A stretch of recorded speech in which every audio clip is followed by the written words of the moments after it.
So guys, bali dadaan tayo ng Binangonan ngayon at magpa-floodway tayo. Tignan natin kung anong sitwasyon ngayon doon. Makikita natin dito sa may Binangonan, sa may Highway 2000, kung gaano katagal yung stoplight dyan. Ayoko sanang dumaan ng Binangonan guys, bali may pupuntahan kasi tayo ron at may kukunin tayong pera. Sana hindi masyadong traffic, no? Scatter! So guys, alis na tayo rin sa Ortigas. Yun, grabe traffic.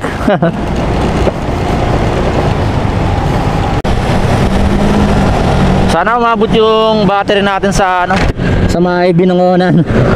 Hindi ko kasi na-charge tong camera. Tapos yan, mapapasin nyo medyo basa pa yung mga kalsada, oh. Maghapon nag-uulan dito guys.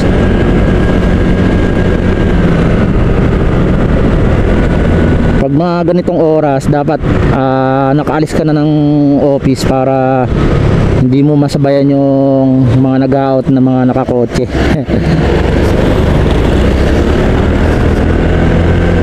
Papasok na tayo ng may bunga guys. Dalagpasan natin yung traffic rito sa may C5. Marami pa tayo traffic na madadaanan sa floodway, papunta na Angono.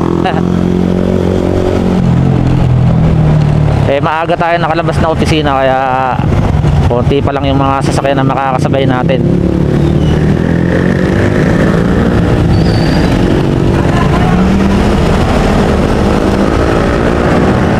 Alright.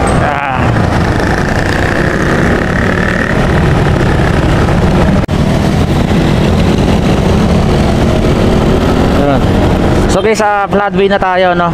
Nalagpasan ko yung traffic dito sa may rainforest. So dito sana maging okay biyahe para all the way tayo sa Angono. Bali mata-traffic lang tayo rito malapit sa may Exodus, yung malapit na rin sa may Highway 2000, yung stoplight doon, yung pinakamahabang oras ng stoplight na may encounter mo, tapos dodoblihin pa nila kasi hindi ka paguguin.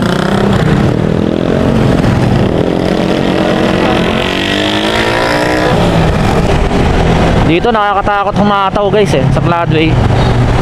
Baka biglang may tumatawid na bata or may mga tumatawid basa. Yan, yung mga ganyan. Marami na ako nakikita na ano rito, na disgrasya gawa ng biglang tumatawid.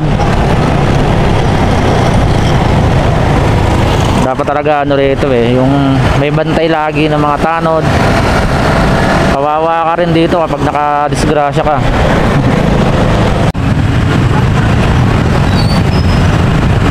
Yun guys, nakalagpas tayo rito sa Highway 2000. Bali inabutan natin yung traffic light na naka-green. So hindi tayo nabot ng mahabang traffic light, yung red light, no? So maaga pa, wala pang alas 6. Nandito na tayo sa Highway 2000. Bali approaching tayo to Angono na via Baytown. So grabe, dami nating mga nakakasabay na racing. Parang tayo lang rin yan. Kaya wag tayo magagalit sa mga kapwa nating rider kasi ginagawa din natin yung mga yan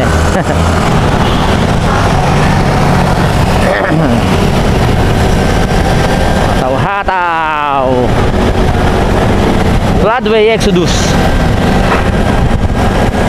Mas madalas tayong dumaan sa sa Antipolo kapag pauwi tayo guys, pero kapag may mga dadaanan tayo sa parte rito, napipilitan tayo mag floodway, Binangonan tsaka Angono. So road trip lang muna tayo, tamang banjing lang.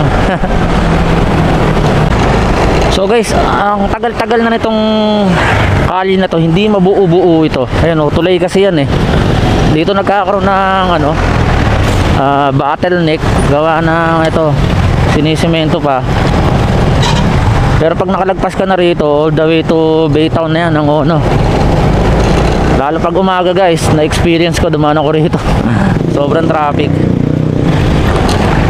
O ito, medyo maluwag na to guys. Tapos pagdating mo dyan sa may Baytown, hindi ka makakadiretso.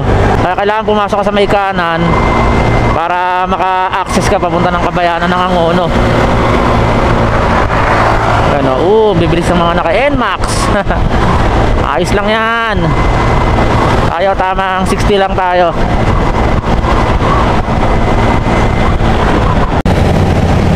So guys, nasa Angono na tayo. Medyo madilim na guys. Tapos sunod nito Binangonan na, no? Nag road trip lang tayo sa Floodway all the way to Angono. At yun, nakakita natin yung mga kasabay natin, mga nakamotor na mga talagang rush hour ang datingan.